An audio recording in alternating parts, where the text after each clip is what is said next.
still the only one in the service, which, next year I retire, but the other two left very quickly. One was in the Army, one's in the Marines. You're talking of a graduating class of over 1,000. And so at the time I was like, let's just get this thing going. Hindsight being 2020, I think it was a really good decision for me because I just hit 30 years of service and I'm 48 years old. And while other people were smoking weed, drinking, spent that, before going to college summer break, I didn't. I went right into the military. Do I wish I would have had a break? I don't know. I don't know if the break would have been good or bad for me. But at the end, they said, hey, we can get you in this date. And I was like, well, let's go. Yeah. And the rest is history. It was June of 1995. And I remember it because it was one of the hottest recorded summers in Great Lakes and in Chicago. And I remember that like every 20 minutes, we had to dump the green CBR canteen on our heads because it was so hot. And coming back to boot camp this week as we sponsored a division, Great Lakes, while it looks the same, is totally different than when you and I went to boot camp. It's completely different. And so, man, things have changed, and I think a lot for the better. Joined the Navy, got out of boot camp, and then I went to this thing called BEC, Basic Enlisted Engineering Common Corps, where they sat for me for like 6-7 weeks on the NTC side, where I learned basic engineering. And then I went to Damage Control A-School, which is long closed by now, in San Francisco in Treasure Island. Yeah. And I was the second to the last class to graduate before they shut Treasure Island down. And then when it was time to pick orders, I almost picked orders to Guam, actually. It was a Frank Cable. And then I remember calling my mom back in 1995 after almost graduating DC A-School. And I was like, Mom, where's Guam at? I don't even know where Guam's at, And she's like, "Oh, you're so far away, and there's a lot of bugs, and come closer to America. Can't you go to like San Diego or something?" Sure, let me take a look. And then I saw Japan, and I was like, "Yeah, I'm not going back to Chicago. I don't want to." I joined the Navy to go try an adventure. Yeah. And I went to my first ship, USS O'Brien, DD 975, and so it was January 7th, 1996, when I checked on board that ship, and I'll never forget it.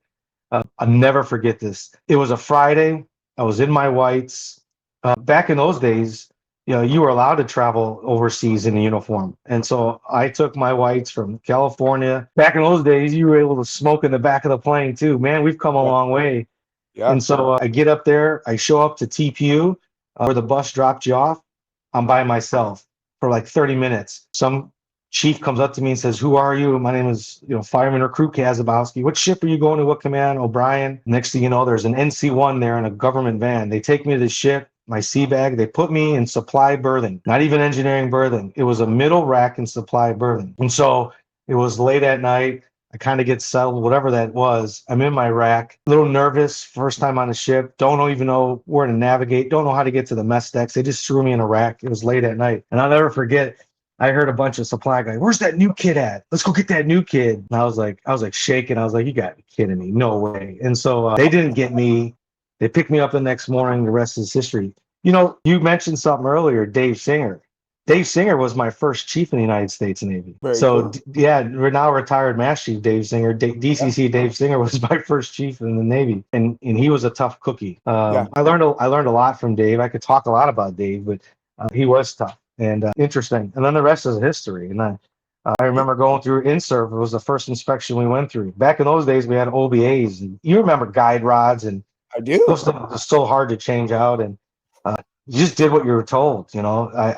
Sweep, yeah, aye. You didn't look at the chief. You listened to the first class, and you swept until you were told not to sweep anymore. It ain't like that anymore. What's funny is I've actually got an OBA in my classroom because they shut down an ROTC unit, and my officer went down there, and they had an old EBD, a Scott EBD. They had an OBA, right? They had a MCU 2 pop gas mask. So he brought them all back for me, and I was like, "All right, so for nostalgia's sake, I'll keep these around." But you don't know the trauma that I got around these damn things. You don't know how many times I remember falling in ballast tanks because I'm on an OBA on air, because we're inspecting freaking smoke in a ballast tank because some Japanese dudes at the bottom of the tank welding without a hot work shit, right? Yeah. So they were just the worst things in the world for us to rely upon for fire, fighting. Hey, real quick, I want to go back to Treasure Island. Here you are, this young guy out of Chicago. you're in San Francisco, Treasure Island, with dudes in A-School, right?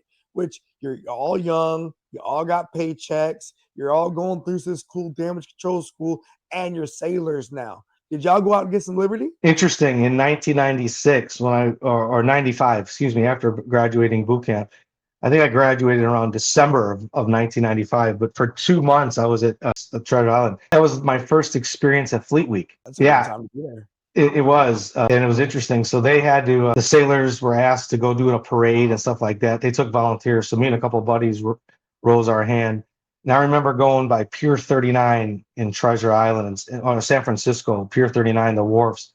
And everyone, I was so underage at the time. I was only 18, 19 years old, just giving us alcohol and drinking. It was so awesome.